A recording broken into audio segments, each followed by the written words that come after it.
Breaking news ಇದೆ. ಶಿವಮೊಗ್ಗದ ತೀರ್ಥಹಳ್ಳಿಯಲ್ಲಿ ಗುಡ್ಡ ಕುಸಿತ ಆಗಿದೆ. ತೀರ್ಥಹಳ್ಳಿಯಲ್ಲಿ ಗುಡ್ಡ ಕುಸಿದಿದೆ. ಮೂವರು ನಾಪತ್ತೆಯಾಗಿದ್ದಾರೆ. ಶೋಧ ಕಾರ್ಯಾಚರಣೆ ನಡೀತಾ ಇದೆ. ತೀರ್ಥಹಳ್ಳಿಯ ಇಂದಿರಾನಗರದಲ್ಲಿ ಘಟನೆ ನಡೆದಿರೋದು. ಗುಡ್ಡ ಕುಸಿದಿದೆ. ಗುಡ್ಡದ ಕೆಳಗೆ ಶೆಡ್ನಲ್ಲಿ ವಾಸ ಇದ್ದಂತ ಕುಟುಂಬದ ಮೂವರು ನಾಪತ್ತೆ ಆಗಿದ್ದಾರೆ. ಒಂದೇ ಕುಟುಂಬದ ಮೂವರು ನಾಪತ್ತೆ ಆಗಿದ್ದಾರೆ. ಕೊಪ್ಪಳ ಮೂಲದ ಮಲ್ಲಿಕಾರ್ಜುನ್, ನಾಗವೇಣಿ ಮತ್ತೆ 3 ವರ್ಷದ ಮಗು ಸಂತೋಷ್ ಶೆಡ್ನಲ್ಲಿ ವಾಸ ಇದ್ರು. ತೀರ್ಥಹಳ್ಳಿಯಲ್ಲಿ ಕೊಪ್ಪಳ ಮೂಲದವರು ಇವರು. ಗುಡ್ಡ ಕುಸಿದ ಕಾರಣ ನಾಪತ್ತೆ ಆಗಿದ್ದಾರೆ. ಪೊಲೀಸರು ಅಗ್ನಿಶಾಮಕ ಸಿಬ್ಬಂದಿಯಿಂದ ಕಾರ್ಯಾಚರಣೆ ನಡೀತಾ ಇದೆ. ಶೋಧ ಕಾರ್ಯಾಚರಣೆ ನಡೀತಾ ಇದೆ. ಪಕ್ಕದ ಶೆಡ್ನಲ್ಲಿದ್ದವರಿಗೆ ಗಂಭೀರ ಗಾಯಗಳಾಗಿವೆ.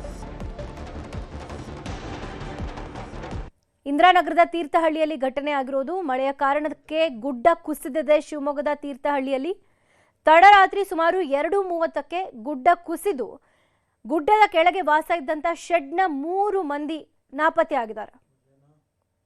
ಅವ್ರಿಗಾಗಿ ಶೋಧ ಕಾರ್ಯ ನಡೀತಾ ಇದೆ. ಇನ್ನು ಪಕ್ಕದ ಶೆಡ್ನಲ್ಲಿದ್ದ ಮನೆಯವ್ರಿಗೂ ಕೂಡ ಗಂಭೀರವಾಗಿ ಗಾಯಗಳಾಗಿವೆ.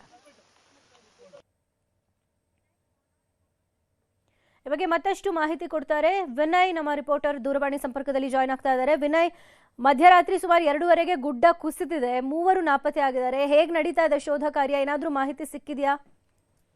ವೀಣಾ, ಏನು ಶಿವಮೊಗ್ಗದ ತೀರ್ಥಹಳ್ಳಿಯಲ್ಲಿ ಒಂದು ದಾರುಣ ಘಟನೆ ನಡೆದಿದೆ ಅಂತ ಹೇಳ್ಬೋದು. ಅದರಲ್ಲೂ ಕೂಡ ಸುಖವಾಗಿ ಮಲಗಿದ್ದಂತಹ ಕಾರ್ಮಿಕರು ನಾಪತ್ತೆ ಆಗಿರೋದು, ಗುಡ್ಡ ಕುಸಿದು ಅದರಲ್ಲೂ ಕೂಡ ಒಂದಿಷ್ಟು ಜನ ಗಾಯಗೊಂಡಿದ್ದಾರೆ. ಹಾಗಾಗಿ ಈಗ ಸದ್ಯ ತೀರ್ಥಹಳ್ಳಿಯ ತಾಲೂಕು ಆಡಳಿತ ಎಲ್ಲ ರೀತಿಯ ಸಕಲ ಸಿದ್ಧತೆಗಳನ್ನ ಮಾಡಿಕೊಂಡು ಏನು ಅವರ ಮಣ್ಣಿನಲ್ಲಿ ಸಿಲುಕಿರೋರ ರಕ್ಷಣೆಗೂ ಕೂಡ ತಯಾರಿನ ಮಾಡ್ಕೊಂಡಿದೆ.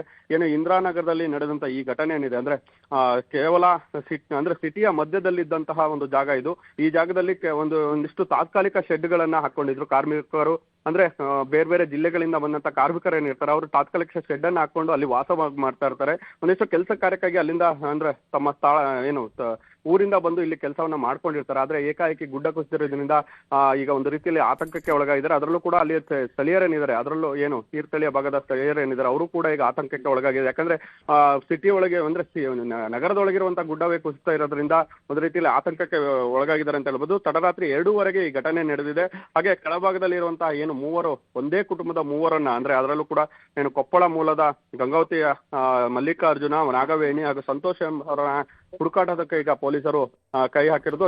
ಅದಕ್ಕೆ ಅಗ್ನಿಶಾಮಕ ದಳ ಕೂಡ ಈಗ ಸಾಥನ್ನ ನೀಡಿ ಕೆಲಸವನ್ನ ತ್ವರಿತಗತಿಯಲ್ಲಿ ಮುಗಿಸೋದಕ್ಕೆ ಕೆಲಸವನ್ನ ಮಾಡ್ತಾ ಇದ್ದಾರೆ. ಆದ್ರೆ ಇದುವರೆಗೂ ಕೂಡ ಯಾವುದೇ ರೀತಿಯ ಶವಗಳಾಗಿರ್ಬೋದು ಹಾಗೆ ಬದುಕಿರೋರು ಕೂಡ ಸಿಕ್ಕಿಲ್ಲ. ಆದ್ರೆ ಪಕ್ಕದಲ್ಲಿದ್ದಂತ ಶೆಡ್ ಅವರು ಏನಿದ್ರು ಅವರಿಗೂ ಒಂದಿಷ್ಟು ಗಾಯಗಳಾಗಿದ್ದು, ಅದರಲ್ಲಿ ಒಬ್ಬರಿಗೆ ಕಾಲನ್ನ ಕಳ್ಕೊಂಡಿರೋ ಮಾಹಿತಿ ಕೂಡ ಲಭ್ಯ ಆಗ್ತಿರೋದು. ಅವರನ್ನ ಕೂಡ ರಕ್ಷಣೆ ಮಾಡಿ ಈಗ ಆಸ್ಪತ್ರೆಗೆ ಸೇರಿಸಿದ್ರೆ. ಆದ್ರೆ ಈ ಮೂವರ ಹುಡುಕಾಟದಲ್ಲಿ ಈಗ ಸ್ಥಳೀಯ ಏನು ಪೊಲೀಸರಾಗಿರ್ಬೋದು ಹಾಗೆ ಅಗ್ನಿಶಾಮಕ ದಳದವರಿಗೆ ಹುಡುಕಾಟವನ್ನ ನಡೆಸ್ತಾ ಇದ್ದಾರೆ. ಅದರಲ್ಲೂ ಕೂಡ ಒಂದಿಷ್ಟು JCBಗಳನ್ನ ತರಿಸಿ ಮಣ್ಣನ್ನ ಸರಿಸೋದಕ್ಕೂ ಗುಡ್ಡ ಏನು ಕೆಳಲ್ಲಿ ಅವಶೇಷಗಳಿದ್ವು ಆ ಅವಶೇಷಗಳನ್ನ ತೆರವು ಮಾಡೋದಕ್ಕೆ ಕೂಡ ಈಗ ಪ್ರಯತ್ನ ಮಾಡ್ತಾ ಇದ್ದಾರೆ. ಆದ್ರೆ ಇದುವರೆಗೂ ಕೂಡ ಯಾವುದೇ ರೀತಿಯ ಶವಗಳು ಸಿಕ್ಕಿಲ್ಲ ಅಂತ ಹೇಳ್ತಾರೆ. ಆದ್ರೆ ಮೇಲ್ನೋಟಕ್ಕೆ ಆ ಮೂವರು ಕೂಡ ನಪ್ಪಿರೋದಾಗಿ ಈಗ ಪೊಲೀಸರು ಹೇಳ್ತಾ ಇದ್ದಾರೆ.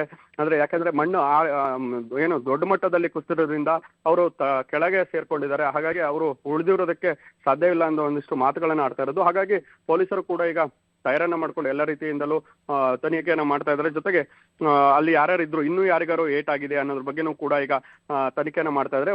ಒಂದು ಕಡೆ ತಾಲೂಕು ಆಡಳಿತ ಕೂಡ ಎಲ್ಲಾ ರೀತಿಯ ತಯಾರಿಗಳನ್ನು ಏನು ತಕ್ಷಣ ಯಾರೇ ಅಲ್ಲಿ ಅಗ್ನಿಶಾಮಕ ದಳದವರಾಗಿರ್ಬೋದು ಸ್ಥಳೀಯರಾಗಿರ್ಬೋದು ಎಲ್ಲರೂ ಕೂಡ ಕೈ ಜೋಡಿಸಿ ಏನು ತೆರವು ಕಾರ್ಯಾಚರಣೆಗೆ ಮುಂದಾಗಿದ್ದಾರೆ. ಒಟ್ಟಿನಲ್ಲಿ ಈ ಗುಡ್ಡ ಕುಸಿತದಿಂದಾಗಿ ಆ ತೀರ್ಥಹಳ್ಳಿಯ ಭಾಗದ ಜನರು ಈಗ ಒಂದು ರೀತಿಯಲ್ಲಿ ಆತಂಕಕ್ಕೆ ಒಳಗಾಗಿದ್ದಾರೆ ಅಂತಾನೆ ಹೇಳ್ಬೋದು. ವೀಣಾ, ಥ್ಯಾಂಕ್ ಯು ವಿನಯ್ ಮಾಹಿತಿಗೆ.